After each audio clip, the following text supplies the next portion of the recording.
Booyah, I'm back. Alright, so second spot of the Echuca. So I only paddled 8 kilometres. Right, so I'm still not past Echuca yet. I'm 20 k's out of 20 kilometres out of Echuca from along the river. Right, I found this other spot, and it was. I didn't know if when I left the first spot, I didn't know if I was going to find another spot in Echuca, or if I was just going to keep going through Echuca and just go, and just try and get to Gumbower. But I wasn't in a hurry. But I got to this spot that was just like heaven, absolute freaking heaven. It was a beach, an actual sandbar beach, that was about sort of 50, nearly 100, probably about 50, nearly 100 metres long. And it was, as far as I could walk into my neck, was sand. Right, just sand, no mud, no nothing. So I could go in there and have a good wash. I could wash my clothes in there and not be muddy when I get back out. Now, it was really awesome, really, really awesome. Now, I sat there and stopped there, and I figured, yep, this is my spot. This has got my spot for at least 2 weeks. Right, now, I forgot at the time that Christmas was coming up. So I ended up being stuck there for a couple of weeks longer than I wanted to. Oh, look. I don't know if you would have seen that. I've got swifts or swallows, I don't know what they're called. They fly around the boat. And that one just got really close to me. Sometimes I get the feeling they're sort of trying to attack me. You know, trying to get me out of their territory or something like that. And sometimes I just get the feeling they're sort of playing with me like dolphins do with the boats. You know, it puts me in mind of the dolphins when they jump in front of the boats as the boats sort of sailing through the water, the yachts and that. That's what I get. That's the feeling I get when I see them, because they're normally around the front of the boat.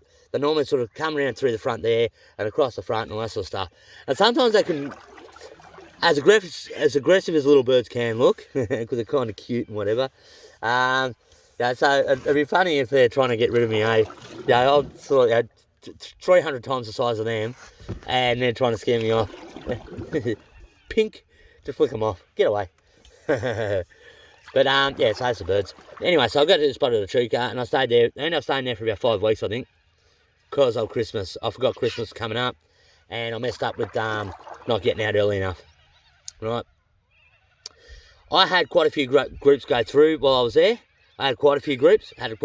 Start to sit there and now they all asked. Every single group asked except for one. Every single group asked except for one. I'm not going to go through every single group. They're just campers. Some of them gave me a few beers. Some of them gave me a couple of beers here and there. Not many. I'll go through the main people I sort of spoke to, and there's one really good story. So, first group, not much to talk about, just 2 guys with their sons, and maybe some of their sons' friends. They gave me beer for hanging around. They kept themselves pretty much. They didn't really intermingle or anything like that. Now, the next group, they were a really big group. They actually came looking for a campsite while they were along the river for a couple of days' time. They weren't camping at the time. They were looking for a spot. They lived in Echuca, this lot. They were really good. That's the main group I had a lot of dealings with. I've got to get on my side of the river. There's a boat up in front of me, and he might have something to do with it. There's 2 houseboats up there. I might get this pointing out the front now, so you can see where I'm paddling. I'm next to these rocks. Let's get this pointing out the front for a bit. It should be fully charged. Yep. I'll spin it around, and you can see what I'm seeing. Yeah, when I'm not concentrating on the camera, that's it. Alright. So we'll paddle down. There's a pelican out the front. That's the rocks. Can I? Yeah, let's do that. Let's do that. So you can see a bit more of what I see. So that's the rocks there. They're quite tall. I'll get right close up to them. I won't get too close, but that's how tall they are. Very tall. Lots of holes in them. Lots of you can see the different levels. Absolutely amazing. I mean, I was talking in one of the videos how I wouldn't find, they're just rocks, but they are amazing. It's not something I would want to come back and see. I've seen it once, that's fine. But Barmer is definitely somewhere I'm going to want to go again. 100%. I'm going to want to stay there in a pontoon boat and just sort of, because it's quite hard for me to get into the bank there, because the banks are a little bit too high for me to sort of get in and out. A little bit too awkward for me to sort of, in my canoe. Because I can't even go side on, I have to reverse in, which is quite easy. I've nailed that pretty much. What's that? Oh, I don't know what that white stuff is. There's white stuff on the surface of the water. I don't know what it is. Doesn't matter. Alright, so paddling on the river still. Now, I got to the second spot at Echuca. Like I said, the first group. The second group came through. And this is a little bit pertinent because this is sort of funny and good. One of the highlights of the trip. It was one of the highlights of the trip for 2 reasons. And one shouldn't be the reason, but it is.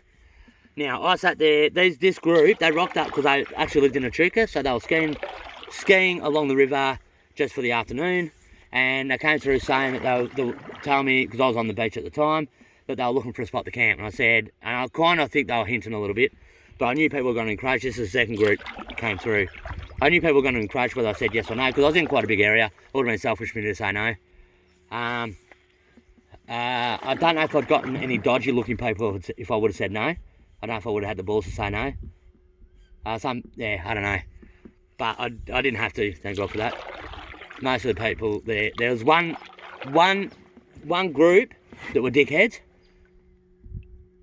and I'll go through it in a sec. And there was another group inside a group. There was a group of 3 guys that shared a tent in a group of about 30 people, and they were dickheads. So I'll go through that in a sec.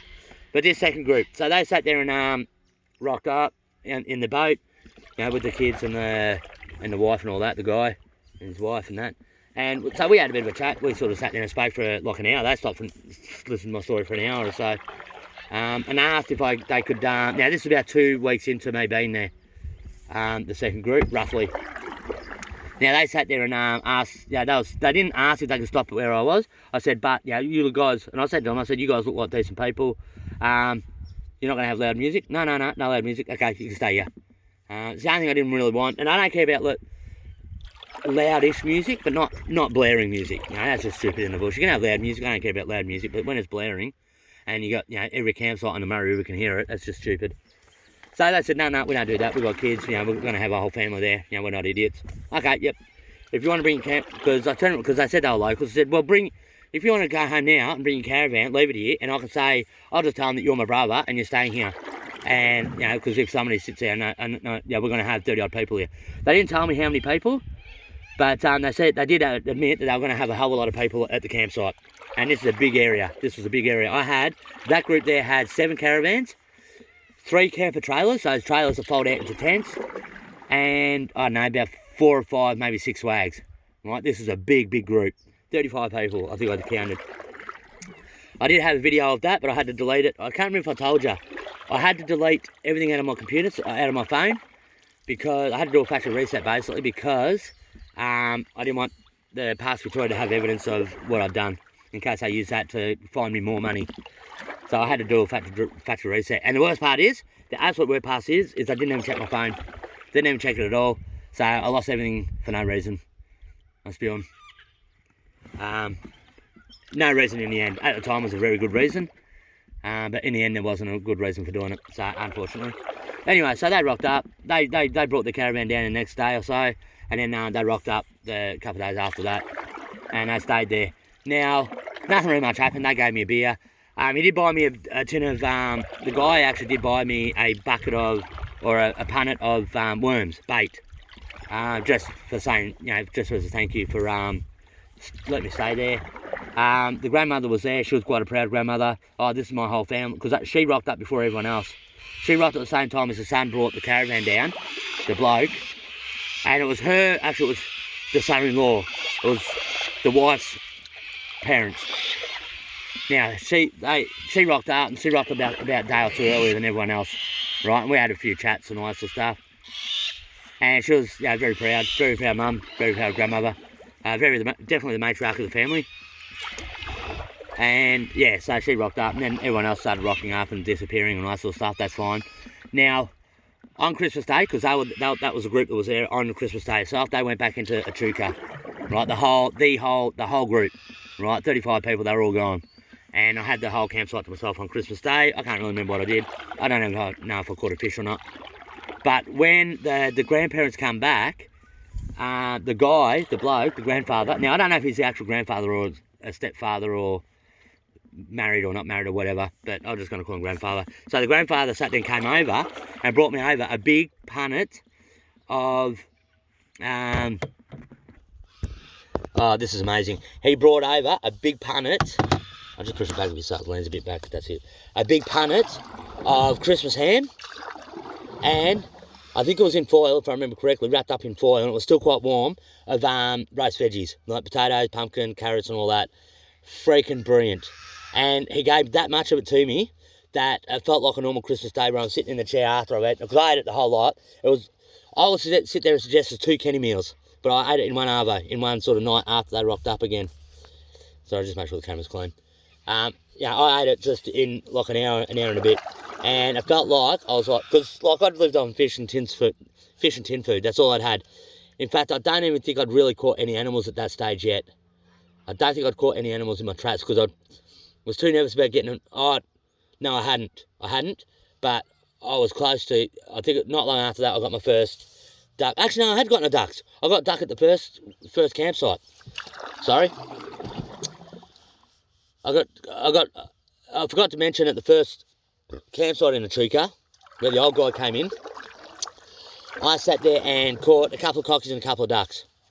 Slingshot and 2 traps. I had 2 traps going. Didn't catch anything else, and in fact, I don't think I caught anything in the traps. The traps were set off quite a few times, but I didn't catch anything in the traps. It was all slingshot. Alright, I had a tree that the cockies were sitting in, so that was quite easy, and the ducks used to just come up near my camp, so I just there and just took a couple out and ate them. Right, back to, that was almost like having a Hannibal Lecter feel. Actually sort of felt like that a bit. Now, so back to this group. So they gave me the Christmas lunch, they gave me the Christmas dinner, brought some ham back, and that's my favourite. Christmas meal, Christmas lunch, that's my favourite, is the ham.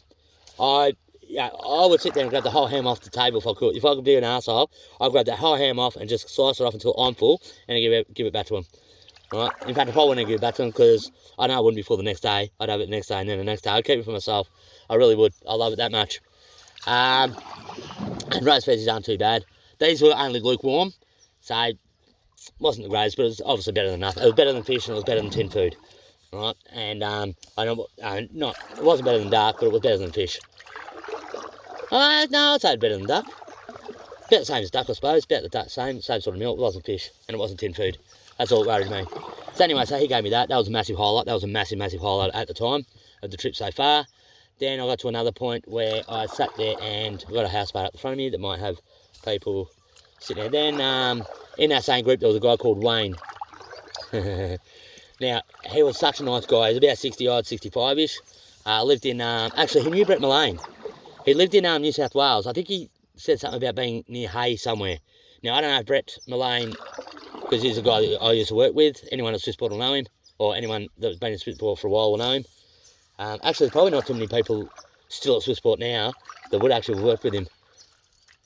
I know a lot of people that would have worked with him because, yeah, got a high turnover of staff. But anyway, anyone that used to work at Swissport would know him. And, yeah, nice guy, really nice guy, actually.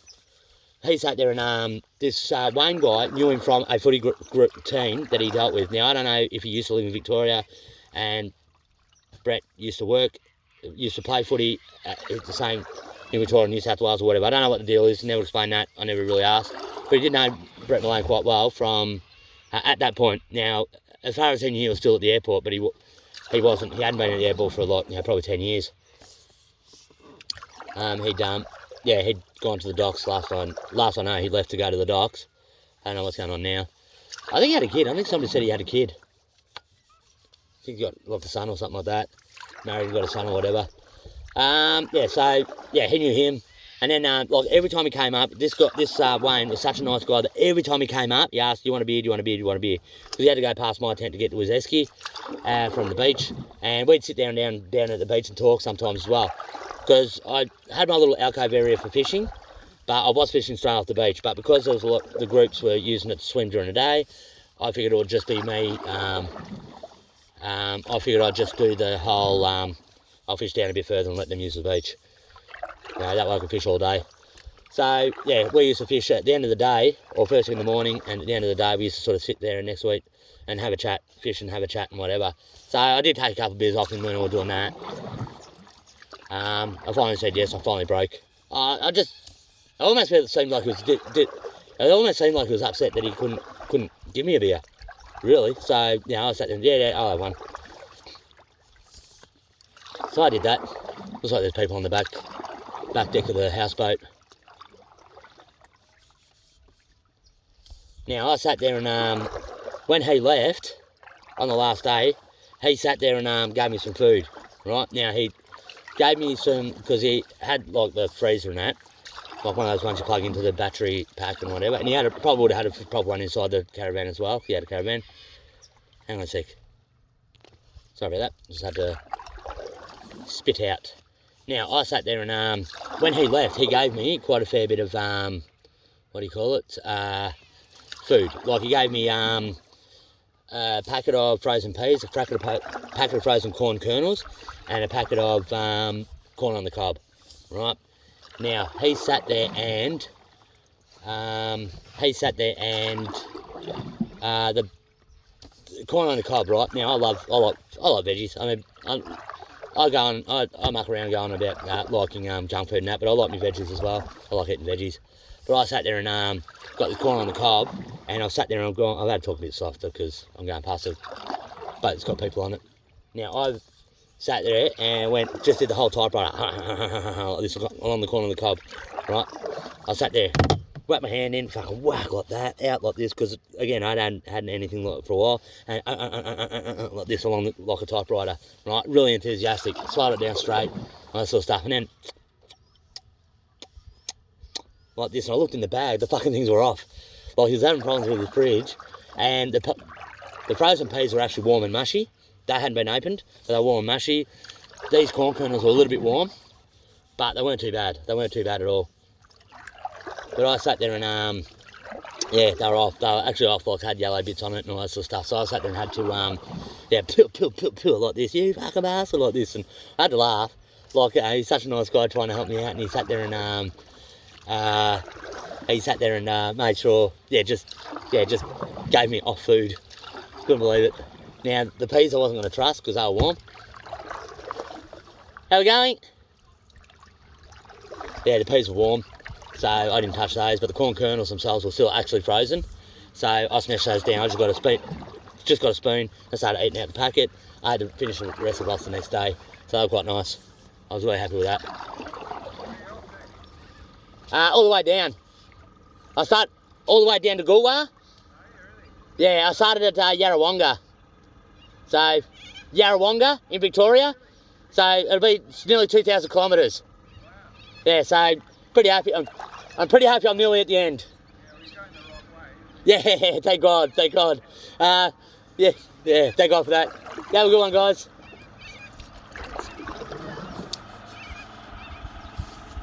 Yeah, I get asked that all the time. Where you going? Where'd you start? So, and a lot of people don't know where Yarrawonga is up this end. We just take it for granted it's where it is, but a lot of people up this end don't know where Yarrawonga is, which is really strange to me. It's quite a major holiday town in Victoria, so yeah, it's a bit different. Anyway, so I sat there and got this corn, peel like this, the fucking thing's off, like this, and I sat there and I just fucking laughed. I said, you fucking prick, like this, yeah. And he would never have wanted anything to do it, because I know he's having problems keeping the fridge cold, because he's having to borrow, I don't know if it's the solar panels going off or not working properly, or the battery, or he just didn't have enough power. You know, I know my battery doesn't last very long. I've had that motor going, so maybe a fridge is the same through the thing. He only had one small solar panel, so I don't think it would have been enough to keep like 2 fridges going, basically. So yeah, so I think that's why. And the peas were warm. The frozen peas were actually warm to hold, but the corn kernels were actually quite cold, frozen cold still. So it was like, on the first day, I sort of done a couple of scoops like that and ate it, and then I thought, get yourself a spoon at least. Look half fucking, look half decent when you're trying to fucking eat. So I sat there and got the spoon, and it was like eating like corn kernel icy poles sort of thing. So I know it might sound disgusting, but for me, eating fish and tin food and all that sort of stuff, it was an absolute godsend. It was brilliant, and it was a hot day, so it was nice and cool as well. So it was cooling me down, and it tasted nice. And I like corn kernels. I like corn. That is probably one of my favourite vegetables. In fact, it would be out and out my favourite vegetable. I added corn to everything I cooked. I added corn to almost everything I cooked, just because I liked it so much. Now, so I ate that. That was all good. That was fine. Ate the corn kernels the next day. Nothing really happened much more with that group. That's good. They've been done with. Next couple of groups, not much to talk about. They came and went. You know, a couple of them gave me food. Oh, one group sat there and fed me. Now, I'd spoken to the dad. What's that reflecting off? Looks like the sun's right in the back, sort of about there, but the sun should be right up there somewhere. I don't know. Now, I sat there and, what was I saying? Oh, yeah, got given a feed. Now, I spoke to an old guy that rocked up in a group. I spoke to him, talked about his caravan and all that sort of stuff, talked about my group. He talked about his caravan, I talked about my trip and blah, blah. He talked about buying a new caravan and all that sort of stuff. And I sat there and... Is that a boat up ahead? Yep. Alright. I'm going to spin this camera around, so I want you to see... It's quite wide here, so it's not too bad. I don't know if you can see what I'm saying, just for a little while. Is that pointing directly forward? That is. And we're there. Alright.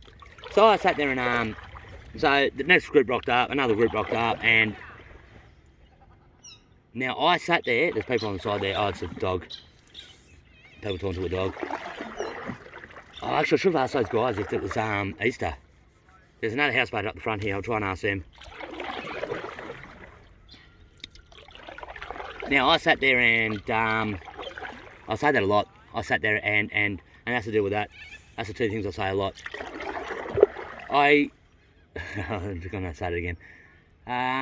Oh yeah, so I spoke to this old guy, right? Now I never spoke to his... And when I say old, I mean he looked about 55-ish, 60. So he's older than me, but he's not a young person.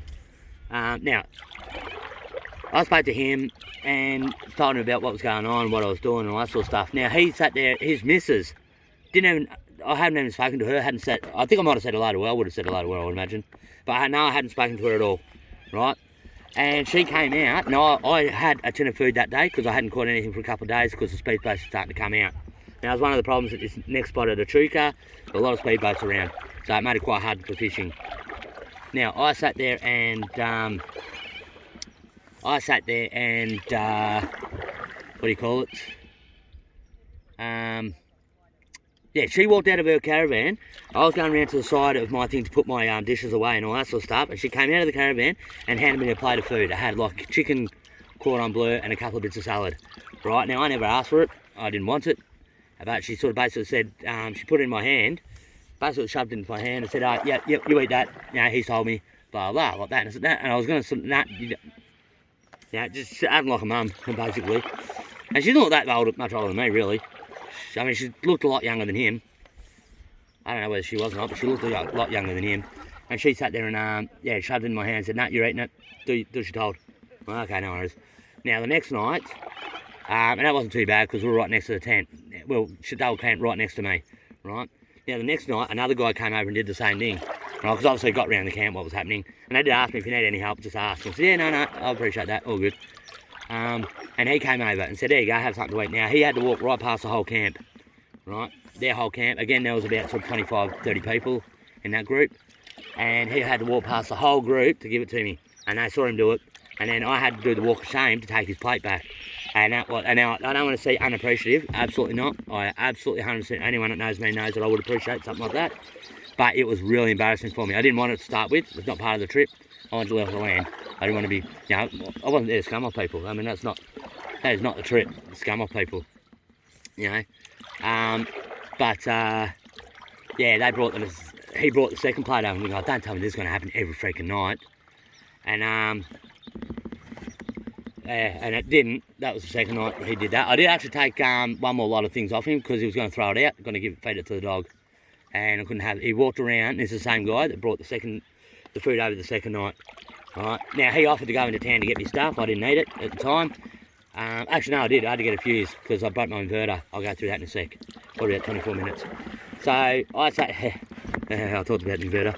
Now, I sat there and got the feed off him the next night. And this is the first night and the second night they were there at the thing. And I thought, oh, no, don't tell me every family's going to have a crack at doing this. There's like, about 4 or 5 families there. Camping on the one thing, all part of the same group and whatever. So don't tell me they're going to be doing this. And they didn't. Thank God for that, they didn't. Not that I'm not appreciative, but it's just, I had to do the walk of shame to take his plate back. After being fed by a stranger You know, it felt wrong. It felt weird. So yeah, that's a bit I wasn't happy about. Appreciated it, but yeah, wasn't happy about it.